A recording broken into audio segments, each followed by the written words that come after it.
Hello everyone, this is Atya Zanab and today I'm going to explain a lesson entitled The Last Leaf by O. Henry. और इस lesson को मैं explain करने जा रही हूँ विशाल मौर्य के कहने पर। अगर आपको भी कोई पोम एक्सप्लेनेशन, चैप्टर एक्सप्लेनेशन या फिर इंग्लिश ग्रामर का कोई भी टॉपिक अनक्लियर है, कमेंट बॉक्स में लिख के मुझे जरूर बताइए। अगर आपको प्रोज के किसी चैप्टर का एक्सप्लेनेशन चाहिए तो उसका कंटेंट आप मेरी ईमेल आईडी पर भेज सकते हैं। Now without wasting time, let's get started. The last leaf by O Henry. तो सबसे पहले मैं आपको इसकी समरी बताऊंगी, ओवरव्यू दूंगी। उसके बाद मैं इसकी थीम पर डिस्कशन करूंगी कि किस थीम को लेकर इस कहानी को लिखा गया है। उसके बाद what is the moral message of the story. Then I will switch to my word by word explanation of the story. Now let's get started. कहानी की सेटिंग रखी गई है न्यूयॉर्क सिटी के ग्रीनविच विलेज में। इस ग्रीनविच विलेज के जो रास्ते हैं बहुत घुमावदार हैं, टेढ़े मेढ़े से हैं। एक स्ट्रीट कई सारे पार्ट्स में डिवाइड हो जाती है, कौन सी गली कहाँ निकलती है कुछ समझ ही नहीं आता। और इसी ग्रीनविच विलेज में दो लड़कियां रहती हैं जिनका नाम है जॉन्सी एंड सू। ये दोनों पेंटर्स हैं और ठीक ठाक कमा लेती हैं। इनकी लाइफ ठीक ठाक चल रही थी, लेकिन जब सर्दी का मौसम आया तो जॉन्सी को एक बीमारी ने पकड़ लिया। उस बीमारी का नाम था न्यूमोनिया। जॉन्सी का न्यूमोनिया बहुत ज़्यादा बिगड़ गया था। डॉक्टर ने जॉन्सी के एब्सेंस में सू से बोला कि तुम्हारे फ्रेंड के बचने के चांसेस बहुत कम दिखाई दे रहे हैं, लेकिन अगर जॉन्सी खुद जीने की उम्मीद रखेगी तो उसके बचने के चांसेस देखे जा सकते हैं। तो बेहतर होगा तुम अपने फ्रेंड को ऑप्टिमिस्टिक रखो, उसको हर चीज़ पॉजिटिव बताओ और उसको पॉजिटिव सोचने पे मजबूर करो। जॉन्सी के पास अब केवल होप ही बची है। अगर वो होप रखेगी जीने की तभी वो बच पाएगी, वरना उसके चांसेस बिल्कुल कम है। तो बहरहाल डॉक्टर ने सू को ये सजेशन दिया कि उसको ऑप्टिमिस्टिक रखो। इधर जॉन्सी की हालत बहुत बिगड़ रही थी। जॉन्सी जिस बेड पर लेटी रहती थी उसी के सामने खिड़की थी। उस खिड़की से वो बाहर के नज़ारे को देखा करती थी। एक दिन उसने पेड़ को देखा और पेड़ से गिरने वाले पत्तों को ऑब्जर्व किया। और जॉन्सी सू से कहने लगी कि जिस तरीके से ये पेड़ के पत्ते एक एक करके गिरते जा रहे हैं, मेरी ज़िंदगी के दिन भी कम होते जा रहे हैं। और जिस दिन इस पेड़ का आखिरी पत्ता गिर जाएगा, मेरी सांस भी रुक जाएगी और मेरी डेथ हो जाएगी। जब तक ये आखिरी पत्ता है तब तक ही मैं जिंदा रहूंगी और आखिरी पत्ते के गिरने के बाद मैं भी मर जाऊंगी। जॉन्सी के इन नेगेटिव थॉट्स को सुनकर सू परेशान होती है, लेकिन एक्सप्रेस नहीं करती है और समझाती है जॉन्सी को कि तुम ये सब क्या बोल रही हो। डॉक्टर ने तो बोला है कि तुम्हारे बचने के चांसेस हैं, तो तुम ये नेगेटिव थॉट्स क्यों लेके आ रही हो मन में। यानी सू पूरी कोशिश कर रही है कि जॉन्सी पॉजिटिव रहे, लेकिन फिर भी जॉन्सी की हालत बिगड़ती जा रही है। सू को कुछ समझ में नहीं आ रहा है। सू कोशिश कर रही है कि किसी तरीके से अपनी पेंटिंग को कंप्लीट करे और उसको बेचकर कुछ पैसे हाथ आए तो वो जॉन्सी की मेडिसिन खरीदे। तो सू अपनी पेंटिंग पर भी फोकस करे हुए है, जिसमें उसको एक ओल्ड माइनर का पिक्चर बनाना है। अब उसको किसी ओल्ड मैन को देख कर ही पिक्चर बनाना है, तो वो डिसाइड करती है कि वो बेयरमैन के पास जाएगी। बेयरमैन कौन है? बेयरमैन एक तीसरा शख्स है इस कहानी का, जो कि एक पेंटर है, बूढ़ा हो चुका है। उसने सारी जिंदगी पेंटिंग में ही निकाल दी और उसको अभी भी लगता है कि वो कोई पेंटिंग का एक मास्टरपीस जरूर बनाएगा। तो फिलहाल सू चाहती है कि ये बेयरमैन उसके कमरे में आके बैठे, तो उस बेयरमैन को देख कर ये ओल्ड माइनर का पिक्चर कंप्लीट करके अपनी पेंटिंग को कंप्लीट करे, उसको बेचकर कुछ पैसे हासिल करे। सू उस बेयरमैन से रिक्वेस्ट करती है कि आप मेरे घर आके बैठ जाइए और मैं आपको देखकर पिक्चर बनाऊंगी। इसके साथ साथ सू जॉन्सी की कंडीशन को भी बेयरमैन से बताती है। वो बताती है कि किस तरीके से जॉन्सी बहुत ज़्यादा अपसेट है और बाहर पेड़ पर लगे पत्तों को देखती रहती है और उसे लगता है कि जिस दिन लास्ट पत्ता गिर जाएगा उसकी ज़िंदगी भी खत्म हो जाएगी। यानी उसकी सारी उम्मीद उस लास्ट लीफ पर ही रुकी हुई है। तो पहले तो बेयरमैन मना कर देता है कि मैं वहाँ आकर नहीं बैठूंगा, कि तुम मुझे देख कर पिक्चर बनाओ बैठकर।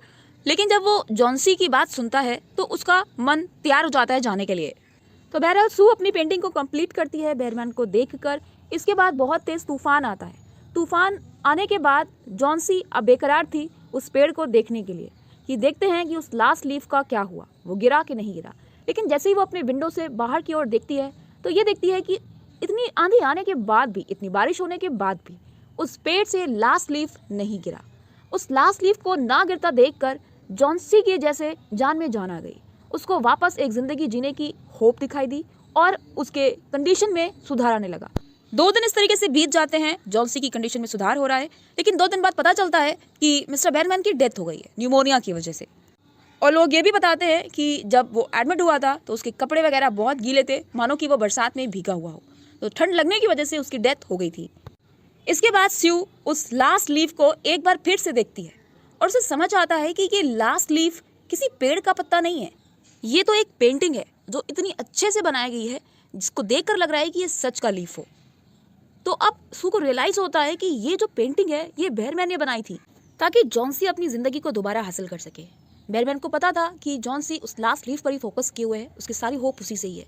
तो इस वजह से बेयरमैन ने उस आंधी भरी रात और उस सर्दी भरी रात में जागकर उस पेंटिंग को बनाया कि जब सुबह जॉन्सी जागेगी तो वो सीधे पहले उस लास्ट लीफ को देखेगी, उसको वो लास्ट लीफ नजर आना चाहिए उस आंधी के बाद भी।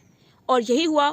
मिस्टर बेयरमैन ने रात भर जागकर, उस सर्दी की रात में जागकर उस लास्ट लीफ की पेंटिंग इतने अच्छे से बनाई, सच में उनका लास्ट मास्टरपीस कहलाया। तो इस तरीके से बेयरमैन की लाइफ तो चली गई लेकिन जॉन्सी बच गई। बेयरमैन ने अपनी लाइफ को खतरे में डालकर मास्टरपीस भी बना दिया और जॉन्सी की जान भी बचा ली। तो ये थी समरी को जानने के बाद आई होप आपको थीम तो समझ में आ गई होगी। Let's discuss theme. स्टोरी की थीम यही है कि लाइफ इज प्रीशियस, जीवन बहुत अनमोल है। हमें अपने विश्वास को, अपनी उम्मीद को कभी खोना नहीं चाहिए। जिंदगी में कितनी भी रुकावटें आएँ, उन रुकावटों को जीतने के लिए, उन रुकावटों पर जीत हासिल करने के लिए कभी कभी हमें खुद से भी लड़ना पड़ता है। अगर हम डिप्रेशन में चले जाएंगे तो डिप्रेशन से कुछ भी नहीं होगा, बल्कि सिचुएशन और बिगड़ जाएगी। तो ये तो मेजर थीम है। अब माइनर थीम की बात करते हैं। छोटे छोटे थीम्स भी निकल के आती हैं इस स्टोरी से। वो ये है importance of art in human lifes. हमने देखा इस कहानी में कि ओल्ड पेंटर ने अपने मास्टरपीस के चक्कर में अपनी जान की कुर्बानी लगा दी। यानी वो चाहता था कि वो मास्टरपीस बना के जाए, तो इस तरीके से उसने मास्टरपीस बनाया कि उसकी जान ही चली गई। Now let's discuss title justification. The last leaf, आखिरी पत्ता। तो आपने पूरी कहानी को सुनने के बाद खुद ही महसूस किया होगा कि पूरी कहानी लास्ट लीफ के अराउंड ही रिवॉल्व करती है। शुरुआत में लास्ट लीफ से मतलब था last breath of Johnsy. Last leaf जैसे ही गिरने वाला था वैसे ही जॉन्सी मरने वाली थी। लेकिन धीरे धीरे इस लास्ट लीफ की इंपॉर्टेंस और बढ़ती जाती है और रीडर्स बहुत एक्साइटेड रहते हैं जानने के लिए कि लास्ट लीफ गिरता है या नहीं गिरता है। और एक चीज़ और गौर की होगी आपने, कहानी की शुरुआत में तो लास्ट लीफ जॉन्सी की बीमारी को और जॉन्सी के डिप्रेशन को शो कर रही थी। लास्ट लीफ को देख देख कर ही जॉन्सी डिप्रेशन में जा रही थी और जीने की उम्मीद खो दे रही थी। लेकिन वही लास्ट लीफ लास्ट में आकर उस जॉन्सी का जीने का सहारा बनता है। तो एक तरफ तो डिप्रेशन को शो कर रहा था बिगनिंग में, लेकिन लास्ट में आकर यही लास्ट लीफ करेज, होप और ऑप्टिमिज्म दिलाता है जॉन्सी को। और ये लास्ट लीफ बेयरमैन का मास्टरपीस भी साबित होता है। बेयरमैन को हमेशा लगता था कि मरने से पहले वो कुछ ऐसा जरूर बनाएगा जो उसका मास्टरपीस कहलाएगा, और ये लास्ट लीफ ही उसका मास्टरपीस बनता है। So in this way we can say that title is appropriate. Now let's discuss the moral of the story. तो चीफ मैसेज यही है कि we should have a positive attitude in life. Johnsy depression में थी, उसी last leaf को देखकर अचानक से वो ऑप्टिमिज्म में चली गई उसी लास्ट लीफ की वजह से। तो हमारा एटीट्यूड अच्छा होना चाहिए किसी भी चीज को लेकर। अगर जॉन्सी का एटीट्यूड पॉजिटिव होता तो बेयरमैन की जान ना जाती। बेयरमैन ने इतनी रात को जागकर सिर्फ लास्ट लीफ की पेंटिंग इस वजह से करी ताकि वो जॉन्सी का एटीट्यूड चेंज कर पाए। इसके अलावा एक चीफ मैसेज ये भी मिलता है कि हमें हमेशा दूसरों की मदद के लिए खुद को भी सेक्रीफाइस करने की कोशिश करना चाहिए, जिस तरीके से बेयरमैन ने करी। और सेक्रीफाइस करने से आपको कुछ ना कुछ जरूर हासिल होता है। जिस तरीके से बेयरमैन ने अपनी जान कुर्बान कर दी, लेकिन उसका मास्टरपीस तो बन गया। लोग उसे उसके मास्टरपीस से जानने लगे। Now finally I am going to switch to my word by word explanation. Let's get started. O Henry ने अपने इस स्टोरी के बिगिनिंग 2 पैराग्राफ्स इंट्रोडक्टरी पैराग्राफ्स रखे हुए हैं। उन 2 पैराग्राफ्स में कहानी का केवल बैकग्राउंड बताया है, माहौल बताया है, सेटिंग का। ओके, यही रीजन है कि कई सारे बुक्स में जो कंटेंट दिया गया है द लास्ट लीफ का, उसमें ये 2 पैराग्राफ्स को हटा दिया गया है, सीधे कहानी स्टार्ट हुई है। Okay, but here I am going to cover these 2 paragraphs also. Let's get started. In a small part of the city west of Washington square the streets have gone wild. City west के छोटे से part Washington square में जो गलियां थी जैसे wild सी हो गई थी। वाइल्ड होने का मतलब यहाँ पर है एक अजीब सी गलियां थी, घुमावदार गलियां थी, टेढ़ी मेढ़ी गलियां थी, और ये सारी गलियां अलग अलग डायरेक्शंस में मुड़ती थी। इन गलियों से होकर अलग अलग रास्ते गुजरते थे, अलग अलग एरियाज बन जाते थे, उनको प्लेसेस बोला जाता था। और एक एक गली से जैसे 2-2 रास्ते निकलते थे। बड़ा कंफ्यूजन था इस माहौल में। तो भले ही गलियां टेढ़ी मेढ़ी हों, अजीब सी हों, लेकिन एक पेंटर ने एक बार इस स्ट्रीट में कुछ वैल्यूएबल महसूस किया, कुछ अच्छा पाया। अब ओ हेनरी के हिसाब से उस स्ट्रीट में उस पेंटर ने क्या अच्छा पाया? शायद उस पेंटर ने कुछ पेंटिंग मटेरियल्स खरीदे थे जिसके उसने पैसे नहीं दिए थे, शायद देने के लिए उसके पास पैसे थे नहीं। फिर आगे ओ हेनरी कमेंट करते हैं कि शायद वो इंसान पैसा लेने आया भी हो इससे, जिसने फ्री में खरीद लिया था पेंटिंग मटेरियल्स। वो इंसान यहाँ पे गलियों में घूमा, लेकिन अचानक से उसने अपने को उसी गली में वापस पाया। यानी इतना ज़्यादा वो कंफ्यूज हो गया इन गलियों से कि उसने अपना पैसे लिए बिना वहाँ से चलना अच्छा समझा। तो इस तरीके से उस पेंटर के लिए ये गलियाँ बहुत अच्छी थी। अब नेक्स्ट पैराग्राफ में ओ हेनरी हमें बता रहे हैं कि जिस सिटी के पार्ट की बात मैं कर रहा हूँ, इसको ग्रीनविच विलेज कहा जाता है। और ओल्ड ग्रीनविच विलेज में पेंटर्स बहुत आया करते थे। उन्हें यहाँ आसानी से रूम्स मिल जाते थे जो वो पसंद करते थे। अच्छी रोशनी होती थी क्योंकि पेंटिंग के लिए गुड लाइट होना बहुत ज़रूरी है, और बहुत सस्ते भी मिल जाते थे रूम्स। तो पेंटर्स के लिए ये एरिया बहुत अच्छा था। सू और जॉन्सी दोनों एक बिल्डिंग के टॉप पर रहा करते थे। उस बिल्डिंग में 3 फ्लोर्स थे। सू एंड जॉन्सी दोनों यंग वुमेन थी। उनमें से एक मैने से आई थी, जगह का नाम है, और दूसरी कैलिफोर्निया से आई थी। सू और जॉन्सी की मुलाकात एक रेस्टोरेंट में हुई थी जो कि 8th स्ट्रीट पर लोकेटेड था। उस रेस्टोरेंट में मिलने के बाद दोनों को ये महसूस हुआ कि दोनों की जो पसंद है वो सेम है। दोनों को एक ही तरीके का खाना पसंद है, आर्ट भी दोनों को पसंद है और एक ही तरीके के कपड़े भी पसंद है। तो इस तरीके से दोनों ने सोचा कि क्यों ना साथ रहा जाए और साथ ही काम किया जाए। उस वक्त स्प्रिंग का सीजन था, उसके बाद विंटर आया और विंटर आने के साथ साथ उस ग्रीनविच विलेज में एक अजनबी की एंट्री हुई। एक ऐसा अजनबी जिसको कोई देख नहीं सकता था। ये स्ट्रेंजर किसी को देख तो नहीं सकता था, लेकिन फिर भी ये अपने आईजी फिंगर से सारे गांव वालों को टच कर रहा था। एक्चुअली वो स्ट्रेंजर और कोई नहीं बल्कि एक बुरी सी बीमारी थी। डॉक्टर्स उसको न्यूमोनिया कहते हैं। सिटी के ईस्ट साइड तो बहुत तेजी से ये बीमारी फैली, कई सारे लोगों को इसने टच किया, यानी कई सारे लोग इससे इन्फेक्टेड हुए। लेकिन ग्रीनविच विलेज की जितनी नैरो स्ट्रीट सी पतली सी गलियां थी वहां पर ये जल्दी से नहीं फैल पाया न्यूमोनिया। ओ हेनरी ने न्यूमोनिया को पर्सोनिफाई किया है। आगे वो कह रहे हैं कि ये न्यूमोनिया एक अच्छा इंसान नहीं थी, क्योंकि एक अच्छा इंसान, एक अच्छा जेंटलमैन कभी भी कैलिफोर्निया से आई हुई एक छोटी सी लड़की को परेशान नहीं करेगा, उसको हर्ट नहीं करेगा। लेकिन न्यूमोनिया ने अपना काम कर दिखाया था। जॉन्सी को उसने जकड़ लिया था अपनी कोल्ड फिंगर से, यानी जॉन्सी को बहुत तगड़ा न्यूमोनिया हो गया था। जॉन्सी पूरा टाइम अपने बेड पर लेटी रहती थी बिना मूव करे हुए और खिड़की से झांका करती थी। उसके घर के बगल में एक और घर था जिसकी वॉल को वो देखा करती थी विंडो से। एक सुबह डॉक्टर ने, जो कि बहुत बिजी था, सू को एक हॉल में बुलाया अकेले, जहां पर जॉन्सी उनकी कॉन्वर्सेशन को नहीं सुन सकती थी। वो डॉक्टर सू से कहता है कि तुम्हारी फ्रेंड के पास चांसेस बचने के बहुत कम है। उसके पास चांस है अगर वो खुद जीने की उम्मीद रखे। अगर लोग खुद ही जीना नहीं चाहे तो मैं उनके लिए कुछ नहीं कर सकता। तुम्हारी जो फ्रेंड है उसने डिसाइड किया है कि वो सही नहीं हो पाएगी। क्या कुछ ऐसी चीज़ है जो उसको परेशान कर रही है? वो इतना नेगेटिव क्यों सोच रही है? सू बताती है कि वो हमेशा इटली जाकर बे ऑफ नेपल्स पिक्चर को पेंट करना चाहती थी। डॉक्टर इस पर कहता है पेंट नहीं, क्या कोई और बात है जो उसको परेशान कर रही है? कोई आदमी से उसका चक्कर तो नहीं है? किसी को चाहती तो नहीं है ये? सू जवाब देती है मैन किसी कीमत पे नहीं हो सकता, कोई मैन इसकी लाइफ में नहीं है। इस पर डॉक्टर कहता है कि ठीक है, फिर इसका मतलब है कि इसको केवल वीकनेस है। आगे डॉक्टर कहता है कि मैं अपनी तरफ से तो पूरी कोशिश करूंगा, लेकिन जब एक बीमार इंसान ये सोचना स्टार्ट कर देता है कि वो अब मरने वाला है तो डॉक्टर का आधा काम तो बेकार हो जाता है। डॉक्टर कुछ नहीं कर सकता पेशेंट को बचाने के लिए जब वो खुद ही ये सोच ले कि उसे मरना ही है। तुम अपने फ्रेंड से बात करो, न्यू विंटर क्लॉथ्स के बारे में बात करो, उससे कहो कि तुम उसको न्यू विंटर क्लॉथ्स ला के दोगी। अगर वो इंटरेस्टेड है फ्यूचर में आगे के लिए अच्छा सोचती है तो उसके चांसेस बचने के हैं। डॉक्टर के जाने के बाद सू वर्क रूम में गई और उसने रोना स्टार्ट कर दिया, यानी वो बहुत ज़्यादा अपसेट हो गई थी जॉन्सी की इस कंडीशन को जानकर। इसके बाद सू जॉन्सी के रूम में जाती है। अब वो रो नहीं रही थी बल्कि अपने साथ पेंटिंग मटेरियल्स लिए हुए थी और इसके साथ साथ वो कुछ गुनगुना भी रही थी। जॉन्सी अपने बेड पे पड़ी हुई थी, बहुत कमज़ोर, बहुत शांत। उसका जो फेस था वो खिड़की की तरफ मुड़ा हुआ था, यानी वो खिड़की की तरफ देख रही थी। सू ने गुनगुनाना बंद कर दिया, ये सोचते हुए कि शायद जॉन्सी सो रही है, उसको डिस्टर्ब होगा। सू अपने काम में लग गई। जब वो काम कर रही थी तो उसको एक अजीब सी आवाज़ सुनाई पड़ती है और सेम सी आवाज़ आ रही थी बार बार। आवाज़ किसकी थी ये पता लगाने के लिए वो बेड की तरफ जाती है तेज़ी से। जॉन्सी सो नहीं रही थी बल्कि उसकी आंखें पूरी तरीके से खुली हुई थी और वो खिड़की से बाहर देख रही थी और कुछ गिनती गिन रही थी और उसकी कुछ काउंटिंग उल्टी हो रखी थी। 12, 11, 10, 9, 10, 8, 7 ऑलमोस्ट टुगेदर। सू बाहर झांकती है खिड़की से ये देखने के लिए कि आखिर ये जॉन्सी गिन क्या रही है। कुछ गिनने लायक चीज़ें दिख नहीं रही थी सू को। बस वहाँ पे नेक्स्ट हाउस की एक साइड वॉल थी और छोटा सा रास्ता था। वॉल में कोई खिड़की भी नहीं थी बल्कि वहाँ पर एक पुराना सा पेड़ जरूर था उस वॉल के सामने।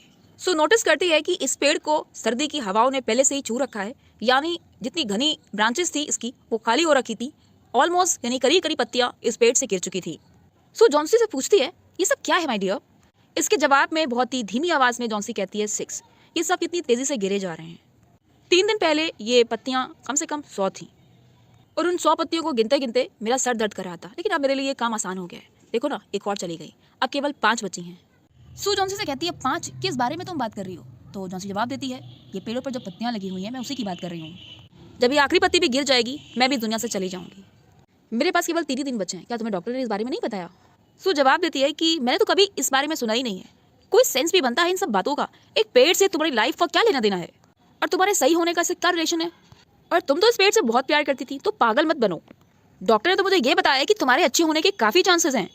सच में इसी सुबह उन्होंने कहा है कि तुम्हारे बचने के काफ़ी अच्छे चांसेस दिख रहे हैं। चलो अब थोड़ा बहुत खा लो, फिर मैं अपने काम पे वापस जाती हूँ। मैं जल्दी अपनी पिक्चर को भेज दूंगी जो मैंने पेंट करी है, फिर मैं तुम्हारे लिए कुछ बहुत अच्छा सा लाऊंगी खाने के लिए, जिससे तुम और स्ट्रांग हो जाओगी। इस पर जॉन्सी रिवर्ट करती है कि तुम्हें मेरे लिए कुछ खरीदने की जरूरत नहीं है। अभी भी जॉन्सी खिड़की के बाहर ही देख रही थी और वो कहती है देखो एक और पत्ता गिर पड़ा। नहीं, मुझे कुछ नहीं खाना है, देखो 4 ही रह गई हैं पत्तियाँ और मुझे लगता है रात से पहले पहले लास्ट वाली भी गिर जाएगी तो मैं भी मर जाऊंगी।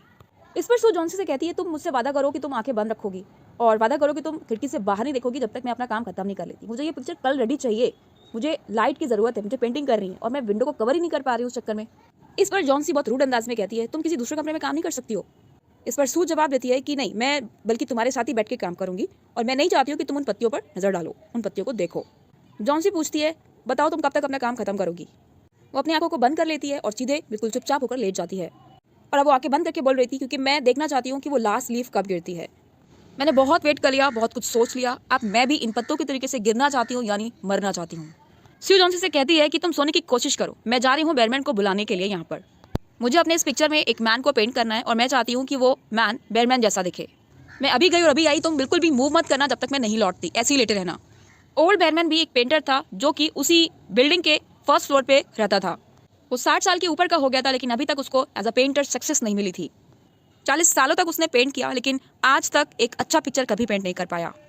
वो हमेशा एक ग्रेट पिक्चर की पेंट करने की बातें किया करता था, एक मास्टरपीस बनाने की बातें किया करता था, लेकिन अभी तक उसने इस पर वर्क करना स्टार्ट ही नहीं किया था।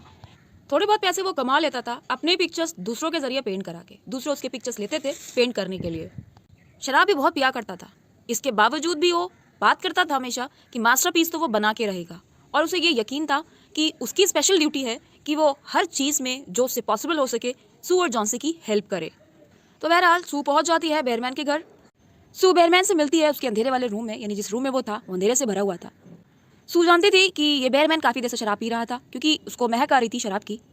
सू बेयरमैन को जॉन्सी के बारे में बताती है कि किस तरीके से वो पेड़ पर लगी हुई पत्तियों को गिन रही है, और उसे डर है कि कहीं उस पत्ती के गिरने के तरीके से जॉन्सी भी कहीं मर ना जाए।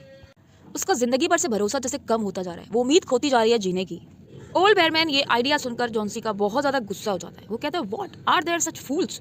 वो चिल्लाता है, कहता है कैसे बेवकूफ़ लोग हैं, क्या लोग इसलिए मरते हैं क्योंकि पेड़ों से पत्तियां गिरती हैं? इस तरीके की चीज़ के बारे में तो मैंने नहीं सुना। मैं नहीं आऊँगा तुम्हारे पास और मैं आके बैठूंगा ताकि तुम मेरी पिक्चर बना सको। तुम जॉन्सी को ऐसा सोचने क्यों देती हो, बेचारी जॉन्सी। सो जवाब देती है कि वो बहुत कमज़ोर हो गई है, बहुत बीमार है, और उसकी बीमारी ने ही ये सब बातें उसके दिमाग में डाली हैं। मिस्टर बेयरमैन, अगर आप नहीं आते हैं तो मत आइए, लेकिन मुझे नहीं लगता कि आप बहुत बढ़िया इंसान हैं। बेयरमैन एकदम से चेंज हो जाता है, कहता है ये हुई ना बात एक वुमेन वाली। मैंने कब कहा कि मैं तुम्हारे साथ नहीं जाऊंगा, मैं तुम्हारे साथ चलूंगा। पिछले आधे घंटे से तो मैं यही कहने की कोशिश कर रहा हूँ कि मैं तुम्हारे साथ चलूंगा। गॉड, ये बिल्डिंग भी कोई जगह है इतनी अच्छे इंसान जॉन्सी जैसे प्यारे इंसान के लिए कि वो यहाँ बीमार होकर रहे? मैं भी एक दिन अपना एक मास्टरपीस पेंट करूंगा और हम सब यहाँ से चले जाएंगे। God yes. दोनों लोग जब वहाँ पहुँचते हैं तो जॉन्सी सोई हुई थी। सू विंडो को बंद करती है और बेयरमैन को अंदर लेके दूसरे रूम में चली जाती है। अब दोनों उस रूम से खिड़की के बाहर बहुत ही डरते हुए देखते हैं। दोनों बिना बोले एक दूसरे को कुछ मोमेंट तक देखते ही रहते हैं। वो लोग ये देख रहे थे कि बाहर किस तरीके से कोल्ड रेन चल रही है, बर्फ गिर रही है, यानी उन लोगों को अंदाजा हो रहा था कि ये जो लास्ट लीफ है ये भी बहुत जल्दी गिरने वाली है। बेयरमैन एक जगह बैठ जाता है, सू अपना पेंट करना स्टार्ट कर देती है बेयरमैन को देखकर, और पूरी रात सू पेंटिंग में लगी रहती है, कंप्लीट करती है। सुबह के समय 1 घंटे सोने के बाद वो जॉन्सी के बेड साइड जाती है। सू देखती है कि जॉन्सी पूरी आंखें खोले हुए थी और विंडो की तरफ देख रही थी, और वो सू से कहती है कि मैं बाहर देखना चाहती हूँ, विंडो से झांकना चाहती हूँ। सो विंडो का कवर हटाती है, पर्दा हटाती है, दोनों बाहर देखते हैं और क्या देखते हैं कि इतनी तेज बारिश हुई, पूरी रात बारिश हुई और बहुत तेज हवा चली। इसके बावजूद एक पत्ता अभी भी वॉल के सामने था। वो लास्ट पत्ता ट्री पर अभी भी लगा हुआ था। वो पत्ता अभी भी डार्क ग्रीन कलर का दिख रहा था। ब्रांच पर उसका कलर बिल्कुल साफ नजर आता था, डार्क ग्रीन कलर का, लेकिन पत्ते के जो किनारे थे, जो सिरे थे, वो पीले पड़ गए थे। ऐसा लग रहा था कि पत्ता है बहुत पुराना, भले ही वो डार्क ग्रीन था लेकिन उसके किनारे बहुत पीले पड़ गए थे। और जिस ब्रांच में वो लटक रहा था वो ब्रांच जमीन से 20 फीट अबव थी। उसको देख के जॉन्सी बोलती है कि आखिरी पत्ता तो अभी भी लगा हुआ है। मैंने तो सोचा था कि आज रात गिर जाएगा, हवा की आवाज़ भी सुनी थी, मुझे लग रहा था कि आज गिर जाएगा और मैं किसी भी वक्त मर जाऊंगी। सो जॉन्सी से इस बात पर बोलती है, डियर जॉन्सी, तुम मेरे बारे में तो सोचो। अगर तुम अपने बारे में नहीं सोचोगी, अगर तुम जीने की उम्मीद नहीं रखोगी तो मेरा क्या होगा, मैं कैसे जीऊंगी तुम्हारे बिना। लेकिन जॉन्सी कोई आंसर नहीं देती है। अब रीडर से एक बात बताई जा रही है कि दुनिया में सबसे अकेली चीज़ क्या होती है, वो एक सोल होती है, आत्मा होती है, और उस वक्त वो सबसे अकेली होती है जब वो पूरी तैयारी कर रही होती है सैर पे जाने के लिए, एक जर्नी पर निकलने के लिए। यहाँ बात हो रही है कि जब इंसान मरने जाता है तो यही बोला जाता है कि उसकी आत्मा एक नई जर्नी पर निकलने वाली है। ओके, तो ये हमें ऑथर बता रहे हैं कि बहुत मुश्किल सी चीज़ होती है जब सोल अपने आप को तैयार कर रही होती है अपनी बॉडी को छोड़कर दूसरी दुनिया में जाने के लिए। द टाइज, टाइज का मतलब यहाँ पर है कनेक्शन से, बॉन्ड से। और क्योंकि हमें पता है कि जॉन्सी जीना ही नहीं चाह रही थी, यानी उसके अंदर जो सोल का कनेक्शन था किससे, फ्रेंडशिप से और ज़मीन से। फ्रेंडशिप से यानी सू नहीं चाह रही थी कि उसकी फ्रेंड इस दुनिया से जाए, लेकिन फिर भी जॉन्सी मरना चाह रही थी। तो अब जॉन्सी को रीज़न दिखाई पड़ रहा था कि जिस वजह से वो इस दुनिया को छोड़ना चाह रही थी, वो एक एक करके रीज़न टूट रहे थे, यानी कि लास्ट लीव भी अपनी जगह दिखाई दे रहा था और उसकी फ्रेंड भी ये बोल रही थी कि मेरा क्या होगा। तो ये सारे जो बंधन उससे जुड़े हुए थे, टाइज सोल से जुड़े हुए थे, कनेक्शन, वो एक एक करके टूट रहे थे। यानी यहाँ हमको ये बताया जा रहा है कि अब जॉन्सी का जो एटीट्यूड है वो थोड़ा सा भी चेंज होने लगा है। वो दिन धीरे धीरे बीत जाता है, जैसे ही अंधेरा होता है वो दोनों अभी भी उस पत्ती को उस वॉल के सामने ब्रांच पे लटका हुआ देख रही थी। और फिर रात आ जाती है और नॉर्थ विंड चलना स्टार्ट हो जाती है, हवा का तेज से चलना स्टार्ट हो जाता है और बारिश भी बहुत तेज होने लगती है। अगली सुबह जब थोड़ी बहुत रोशनी होती है, जॉन्सी फिर कहती है कि वो खिड़की से बाहर देखना चाहती है, और जब वो देखती है तो वो पत्ती अभी भी वहाँ पर थी। अब जॉन्सी इसको बहुत देर तक देखती रहती है और तब वो सू को बुलाती है, जो कि कुछ खाना वाना पका रही थी उसके लिए। सू को बुलाने के बाद जॉन्सी सू से कहती है, मैं कितनी बुरी हो गई थी। ये लास्ट लीफ जिस किसी भी वजह से यहाँ पर बना हुआ है, शायद इसी वजह से है। ये मुझे दिखाना चाहता है कि मैं कितनी बुरी थी, कितना मैंने गलत सोचा मरने के लिए। मैं अब कोशिश करूँगी खाने की भी, लेकिन पहले मुझे एक मिरर ला के दो ताकि मैं अपने आप को उसमें देखूँ, और तब मैं उठ के बैठूंगी, फिर तुम्हें पकाते हुए देखूंगी। 1 घंटे के बाद जॉन्सी ने सू से बोला, सू मैंने किसी दिन सोचा था कि मैं बे ऑफ नेपल्स पेंट करूंगी। यानी अब उसे धीरे धीरे सारी चीज़ें याद आ रही हैं जो वो करना चाहती थी अभी आगे ज़िंदगी में। दोपहर में डॉक्टर आता है जॉन्सी को देखने के लिए। देखने के बाद जब डॉक्टर जॉन्सी के रूम के बाहर वाले हॉल में जाता है तो सू भी उसके पीछे पीछे जाती है डॉक्टर से बात करने के लिए। डॉक्टर सू से बताता है कि जॉन्सी के रिकवर होने के चांसेस तो बहुत अच्छे दिख रहे हैं। तब डॉक्टर सू के पतले से हाथ को अपने हाथ में लेता है और कहता है कि तुम उसकी अच्छी केयर करो, वो बहुत जल्दी ठीक हो जाएगी। और अब मुझे दूसरे मरीज से भी मिलना है इसी घर में। उसका नाम बेरमैन है, एक पेंटर है जहाँ तक मुझे पता है। उसे भी न्यूमोनिया हुआ है। माइक एक बूढ़ा कमजोर और बहुत बीमार इंसान है। उसकी कोई उम्मीद भी नहीं दिख रही मुझे बचने की। आज हम उसको हॉस्पिटल लेके जा रहे हैं और जितना हमसे हो सकेगा हम उसके लिए करेंगे। अगले दिन डॉक्टर आता है फिर से जॉन्सी को देखने के लिए और अब सू को वो बताता है कि जॉन्सी अब खतरे से बाहर है। तुमने अपना काम कर दिखाया, यानी तुमने उसको पॉजिटिव रखा है, वो अब जीने की उम्मीद रख रही है। बस अब उसे खाने की और केयर की जरूरत है, इसके अलावा कुछ नहीं। उसी दोपहर सू जॉन्सी के बेड के पास गई जहाँ जॉन्सी लेटे हुए थी और उसने अपने हाथ को जॉन्सी के गर्दन पे रखा और बोली कि मुझे तुमसे कुछ बताना है। आज हॉस्पिटल में मिस्टर बेरमैन की डेथ हो गई न्यूमोनिया से। 2 दिन से वो बीमार थे और इन 2 दिनों में पहले दिन किसी ने मिस्टर बेरमैन को उनके ही रूम में बेसहारा सा पाया था।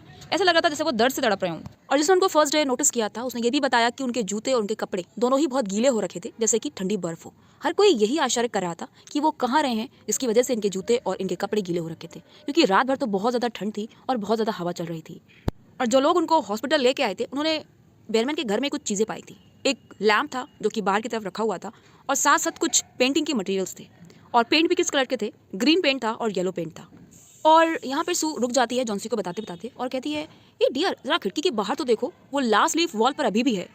सू जॉन्सी से कहती है कि जॉन्सी तुम्हें ये बात अजीब नहीं लग रही है कि इतनी हवा चलने के बाद भी ये पत्ता अभी भी मूव नहीं हुआ है, जरा सा भी हिला नहीं है। अब इसके बाद सू अपने दिमाग में कड़ी से कड़ी जोड़ती है और उसको रियलाइज होता है और वो एकदम से जॉन्सी से कहती है, oh my dear, it's Behrman's great masterpiece. ये कोई पत्ती नहीं बल्कि बेरमैन का ग्रेट मास्टरपीस है। उसने पेंट कर रखा है इस लीफ को और उस रात जब आखिरी पत्ता गिर गया था उसने बैठ कर ये पेंटिंग करी। Oh my God. और यहीं पर कहानी खत्म हो जाती है। अब इसके बाद जॉन्सी का क्या रिएक्शन था ये तो हमें नहीं बताएगा, लेकिन जॉन्सी को थोड़ा बहुत एम्बैरेसमेंट फील हुआ होगा कि अगर वो अपना एटीट्यूड पहले ही चेंज कर लेती तो शायद बेरमैन की जान ना जाती। एक्सप्लेनेशन आपको कैसा लगा? इतने कम टाइम में मैंने सब कुछ कवर किया है। प्लीज़ मुझे कमेंट बॉक्स में लिख के जरूर बताइएगा। Thank you for watching.